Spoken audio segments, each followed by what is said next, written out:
this, game over. How could I have any fucking time with all this weight on my shoulders? This is the money management. So this past weekend, I made a video about multiple different industries where you can get into without needing a college degree. Now those jobs are obviously completely different from each other, different things, hands-on, outside, all those kind of things. But today I just thought, I'd make a video to address, different positions in the industry and how you can actually transfer from one to another. A lot of times, people are in one industry and they want to change industry. Now there's nothing wrong with that. So I just thought, why not make a video on helping people who want to get from one industry to the next. So today I'm here to give you 9 different tips on breaking into a new industry when you're looking to make a switch into a new career field. 1. Be open to new opportunities. You see, you might not always be able to make a lateral move. You've got to be open to sometimes taking 2 steps back to take 3, 4 steps forward in the long run. Effectively, it's short-term pain for long-term gain. You might be, in a certain position in one specific industry, and maybe you want to take up the same position in the next industry. But you can't do that because those positions are filled, or they don't exactly have that kind of position. You might need to switch your position, instead of making a direct lateral move, maybe change to something else which you're a bit overly qualified for, or you've got more than what's needed. And of course, you might think to yourself, oh, I'm better than this position, I'm higher than this position. Maybe you need to do that just to at least break into the company or try and, start in that new industry. And who knows, a year later, 6 months later, a new position opens up which fits your exact role, which is more money than what you earned previously. If you want to make a switch into a new career field, sometimes you're just going to have to take a step back just so you can take more steps forward in the future. Like I said, remember, short-term pain for long-term gain. 2. Understand how your current experience and previous experience is transferable. Trust me, you have transferable skills, I have transferable skills. We can use them in many different industries. A lot of the time, things link in with each other. So you might know some IT from this, you might know some coding from that, and it links into a different position, a different job, which you've never even done before. So let's say you're a CPA. You're training to a new career field. Maybe you don't have an exact CPA position, and you start becoming a personal recruiter. Well, your skills are transferable, and you can start, recruiting people who belong in the public accounting field. I mean, in that situation, that's the easiest transition. But there are many different transitions you can take. But like I said, all of us have transferable skills to different industries. Look, for example, I make YouTube videos. I'm not the best, I know that. But maybe if someone needs, someone who knows how to speak publicly, someone how to, speak in front of a camera, who's not afraid to speak in front of an audience, then I can fit that bill. I'm not the best at that. I'm not a professional speaker, I'm not a public speaker, I'm not a motivational speaker, but I know how to speak in front of a camera. That obviously is a small example to what I'm trying to replicate on a bigger scale. You guys understand what I mean? Use your transferable skills if you want to break into that new industry. 3. Use conventional techniques in your job searching strategy. Get out from behind the computer. Get out from sitting in front of your laptop the whole day. Go and network. Go to different events. Meet new people. Find industry associations. New people in the industry. Learn to connect with people. Find out who's actually done what you want to do. A lot of the time, you can be qualified for something. You can be overly qualified for something. But your skills, your ability, your CV, your resume is not always enough to get you in the door. You need to go and meet real people, make real connections, and get into the industry sometimes through a different method. There are many different routes to get into the industry. Referrals are always helpful. Let me tell you, from working in a corporate job, referrals are so important. Referrals can get people who are underqualified into places. Referrals can stop you from missing out on opportunities which you would never have caught. Referrals are very important, so go and meet real people in the industry and get out from behind your computer, your laptop, wherever it may be, and find out how you can get into an industry through different ways. 4. Well, I just touched on resumes, CVs, so make your CV stand out. Honestly, I'm not a fan of traditional resumes, so we're all different, but you can switch your resume into 2 different sections. One section can be solely for identifying your relevant experience, and the other section can be purely on your other experiences. When you want to make a switch, your relevant experience stands out. That's obvious. If you're going for an IT job and you want to, get their attention, one of the first things you need to show them is that you've done IT, you've done, Excel, you've done Outlook, you've done Microsoft Office.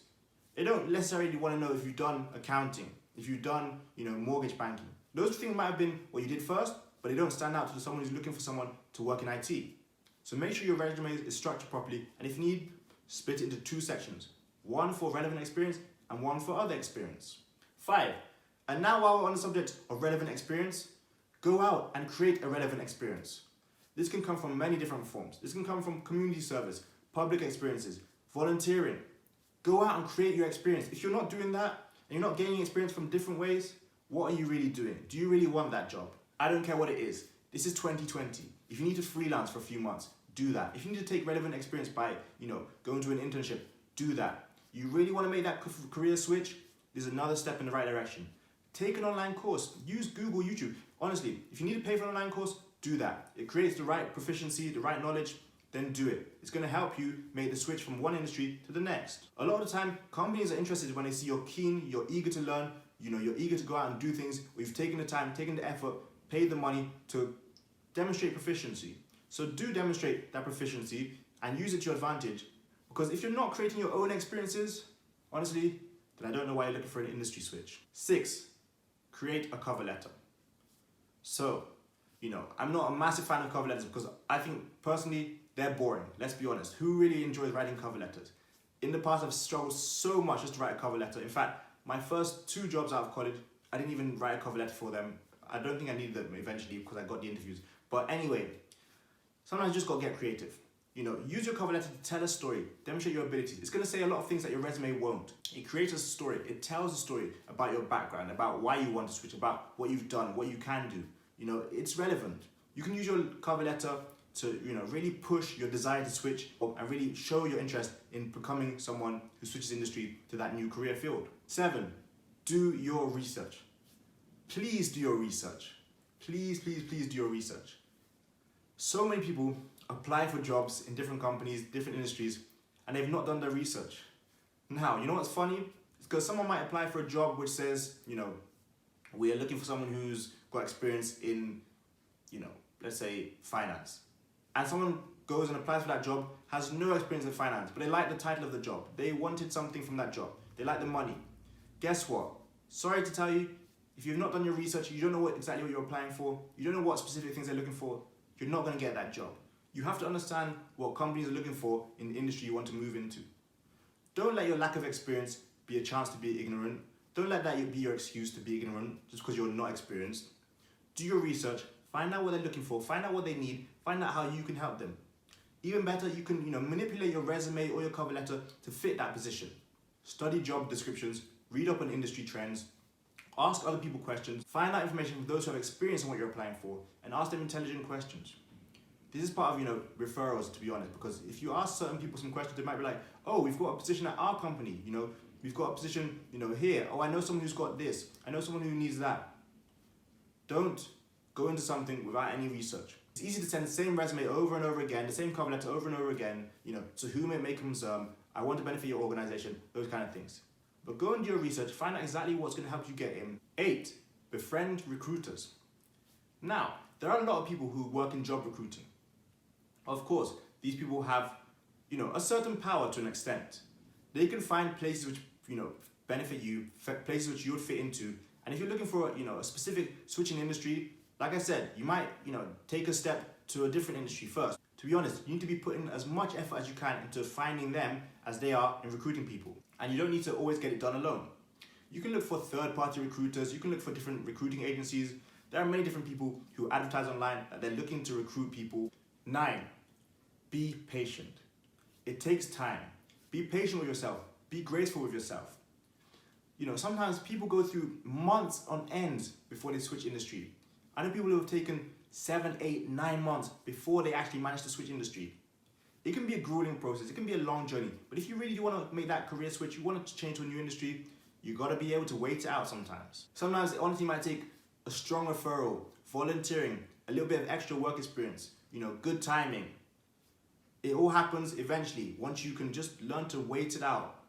But, it's not easy to wait, I understand that, I'm not in a job right now, you guys know that, I don't have a 9 to 5, I've not had one since last June. So I can't exactly speak on this, directly from experience. But I've seen people who have waited many months before they got the position they wanted. They've said stuff like, oh, I'm applying for this position, and this is October. Until June, July, they're like, oh, I finally got that position I applied for. That's 7, 8 months of waiting hard. Again, like I said, sometimes it takes a strong referral. You might know 3, 4 people in a company. Guess what? You might not get the job. You might know one person in the company. You might not know anyone in the company. I know it might take you 10 months and you get the job. If you really want that career switch, you really want to get into a new industry, sometimes you just got to be able to wait patiently. It will come eventually, and once it's there, you're in and then you're sorted. Just give yourself grace, be patient with yourself, and don't rush the clock. So that's it for today's video, guys. Hopefully you guys enjoyed these 9 different ways on making a new career switch, on finding a new industry. If so, please leave a like, subscribe, comment, all the good stuff as always. Share it with a friend as well, because maybe it benefits one of your friends who's looking to switch to a new career field. Like I said, personally, I don't have a 9 to 5, so I can't exactly, help you guys out directly if it comes to the new career switch. But I've made this video giving you guys the points I've learned from other people and I've experienced from family members and stuff like that. But hopefully, if you guys are looking to break into a new industry soon, it happens for you. I hope that for you. But that's it for today's video, guys. Make sure you check out Time Gear Watches, link is in the description below, as well as cryptocurrencies, trading stocks, foreign exchange, affiliate marketing. We've got all of it there. But I've got money to be making, you got money to be making. See you guys tomorrow for another video.